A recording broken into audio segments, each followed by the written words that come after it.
On est dans le roman à propos de l'Iran, on raconte Dracula. En réalité, le problème n'est pas... La chose intéressante n'est pas ce qu'on vient de dire, c'est tout ce qu'on cache. C'est que au Moyen-Orient, les États-Unis ne sont pas la solution, ils sont le problème. Qu'est-ce qu'ils ont fait en Iran, les États-Unis? Il y avait un Premier ministre qui a démocratiquement dit un jour, 53, le pétrole, tout va dans les poches des multinationales, il faudrait quand même que ça profite un petit peu à mon peuple aussi. Qu'est-ce que les États-Unis ont fait? Coup d'État, renversé. C'était Mossadegh. Voilà, c'était Mossadegh, exactement. Et à la place, on a installé la dictature militaire du Shah d'Iran. La police politique, la SAVAK, a torturé, emprisonné, assassiné des dizaines de milliers de gens. Ça, c'est la démocratie des États-Unis en Iran. Maintenant, on nous dit, oui, mais l'Iran a des armes de destruction massive. On nous a déjà fait le coup, on sait ce que ça vaut, mais on recommence. Parce qu'on n'a pas 36 prétextes. Donc l'Iran des armes pourrait développer l'arme nucléaire. Bien, mais Israël a 150 têtes nucléaires. Ça, c'est les bonnes bombes, peut-être. Donc l'Israël, qui est l'État le plus raciste au monde, qui a chassé les Palestiniens de leurs terres, qui viole toutes les résolutions des Nations Unies, l'Israël... Non mais qu'est-ce qui se passe en Iran aujourd'hui?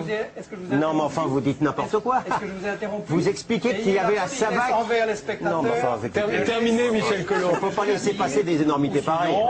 Mais vous avez dit des énormités, oui. mais j'ai été poli, j'ai laissé les spectateurs vous entendre. Oui.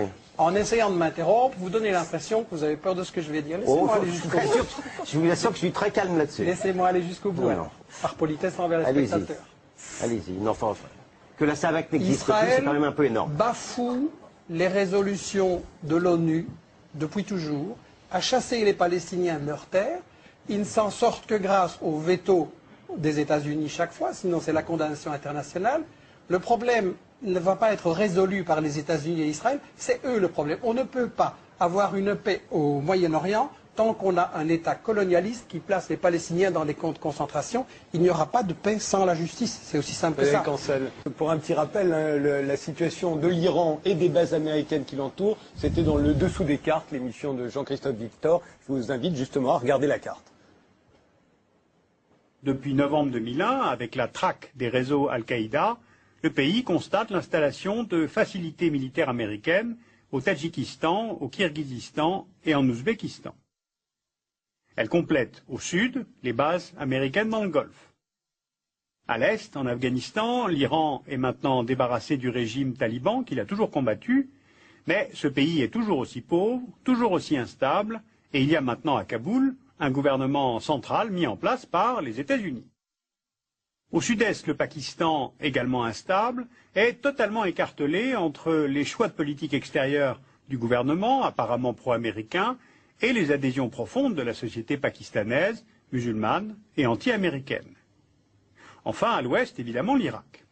Avec la fin de la dictature de Saddam Hussein, le régime de Bagdad cesse d'être menaçant pour l'Iran. Mais s'installe à la place un régime, là aussi favorable aux intérêts américains, et qui permettra, à terme, la présence de bases militaires américaines. Donc notre carte le montre bien, l'Iran est encerclé par des pays désormais proches des intérêts américains. Herbert, vous vouliez ajouter quelque chose sur l'image de l'Iran encerclé par les bases américaines? En fait, c'est encerclé. Vous voyez la carte. Il y a deux armées, grandes armées américaines à la frontière.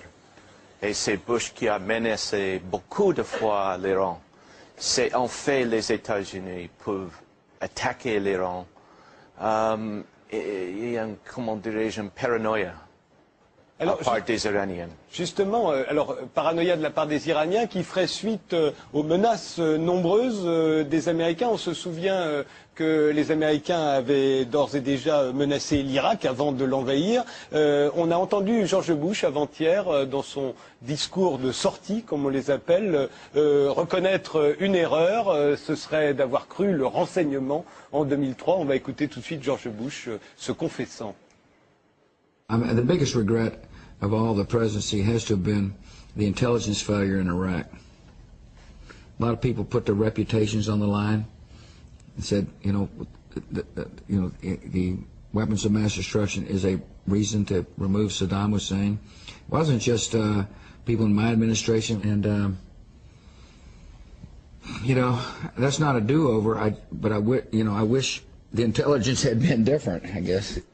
Vous y croyez, George Bush, Non, victime du renseignement américain, vous qui avez été chef de la CIA? Il ment 100%. Parce que j'étais chef de renseignement de la CIA. Jusqu'en 1995, vous ne l'étiez plus. Il n'y a pas de renseignement. Ouais. Et il y a un type qui est venu en Jordanie qui a dit, c'est Saddam Hussein qui a détruit tous les armes nucléaires et tout. Il ment. Michel Collomb? Oui, Bush a menti effectivement avant la guerre, pendant la guerre et maintenant aussi. Il prétend qu'il a été trompé par les services de renseignement. En réalité, il y a toute une série de témoignages qui disent qu'ils ont obligé à déposer de faux rapports avec des chantages, avec des pressions, avec des déformations. Bush voulait cette guerre qui avait été décidée depuis longtemps pour contrôler le pétrole et il a obligé les services de renseignement à déposer de faux rapports. Donc quand on dit que les États-Unis viennent au Moyen-Orient parce qu'on les invite, je ne sais pas si le régime saoudien ou le régime koweïtien a tellement d'indépendance qu'il pourrait décider, tiens, invitons les États-Unis. Soyons sérieux, c'est des marionnettes. Et donc, quand les États-Unis disent « invitez-nous », ben ça se passe. Le problème avec les États-Unis au Moyen-Orient, c'est qu'Israël sert de flic dans la région, sert de gendarme, parce que les États-Unis ont décidé que le pétrole, ça leur appartenait, que le pétrole du Moyen-Orient, c'est pas aux peuples arabes pour se développer, pour éliminer la pauvreté, c'est pour les multinationales comme Exxon, qui a fait l'an dernier seulement 40 milliards de dollars de bénéfices. C'est pas assez, donc il faut contrôler le pétrole partout dans le monde entier. Et si on me dit que non, c'est un problème différent au Moyen-Orient, il faut remarquer que les États-Unis veulent contrôler le pétrole partout dans le monde. Chavez, on a essayé de faire un coup d'État et de l'assassiner parce qu'il voulait aussi utiliser l'argent du pétrole pour éliminer la pauvreté. On a essayé le même coup avec Evo Morales en Bolivie. Maintenant, en Afrique, dès qu'on découvre du pétrole, après 5 minutes, les États-Unis sont là et disent « il nous faut une base militaire, on va envoyer la flotte, etc. » Le problème, c'est que les États-Unis ont décidé que le pétrole, ça leur appartient partout dans le monde et qu'ils veulent le contrôler partout. Un, pour les bénéfices énormes que ça rapporte, et deux, comme moyen de chantage, pour faire le chantage sur l'Europe, sur le Japon, sur la Chine, sur l'Inde, sur toutes les autres puissances, pour ainsi les bloquer avec le chantage énergétique.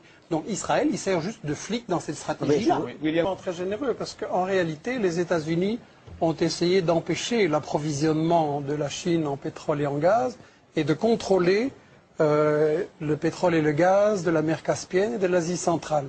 Et donc, contre la domination des États-Unis sur le pétrole dans le monde entier, parce que ce ne sont pas des guerres de religion, ce sont des guerres économiques, ce sont des guerres pour le fric, il faut le dire.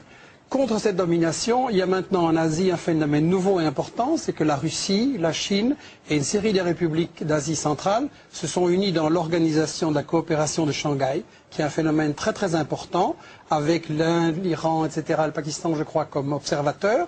C'est-à-dire que l'Asie en a marre que les États-Unis prétendent dominer partout où ils sont et prétendent dire ce qu'ils doivent faire. L'Asie veut se développer de façon autonome et par une façon indépendante des États-Unis. Alors, les États-Unis veulent, je l'ai dit et je le maintiens, contrôler le pétrole partout où il est dans le monde pour gagner de l'argent et pour tenir le robinet du pétrole par rapport à toutes les autres grandes puissances. Là, on est dans une représentation. Et vous le trouvez dans des textes des États-Unis. Il faut lire les revues militaires. Là, maintenant, il y a les choses qu'on dit à la télévision.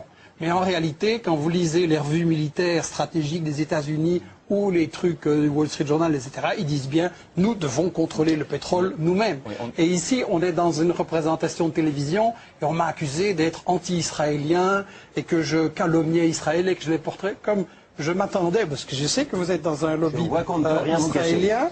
Je vais vous prendre une petite déclaration de David Ben Gurion, certainement une source que vous allez respecter, qui disait, donc c'est le fondateur de l'État d'Israël en 1948, qui disait « Si j'étais un leader arabe, je ne signerais jamais un accord avec Israël, c'est normal, nous avons pris leur pays, ils ne voient qu'une seule chose, nous sommes venus et nous avons volé leurs terres, pourquoi devraient-ils accepter cela ?»